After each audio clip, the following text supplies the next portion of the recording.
My name is Joan Williams. I'm a professor, lawyer, mom. What I want to talk to you about is my new research, which I did with my daughter, Rachel Dempsey, on what works for women at work.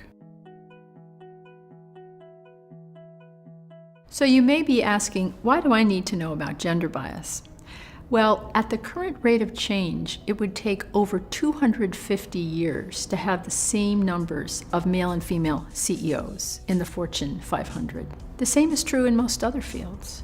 Women leveled off in the mid-1990s, and they haven't really risen a lot since. There are hundreds and hundreds of studies of gender bias, but the problem is that's not helpful to you. So what I did is I boiled them down into 4 patterns. I interviewed these 127 women, extremely savvy women, described the 4 patterns and found that the studies describe exactly the types of gender bias that women report at work.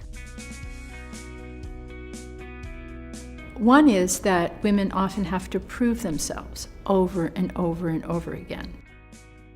Second is the tightrope. They have to walk a tightrope between being seen as too feminine and so not really taken seriously, or as too masculine and therefore not likable. The third pattern, the maternal wall, is gender bias triggered by motherhood. Once you become a mother, there are very strong negative competence and commitment assumptions, and interestingly enough, this is often a pattern that affects even women without children and women who don't want children. The final pattern, tug of war, is when gender bias that reflects all of those 3 other patterns plays out and creates conflict among women. I also asked them, what strategies have worked for you, or have you seen work for other women? And I boiled those strategies down, put them together to make a very concrete package that will help you avoid a lot of the kinds of gender bias and help you navigate successfully through the rest of it. Each of these videos will introduce you to one of the patterns of gender bias, and then the discussion guides, they'll help you practice it.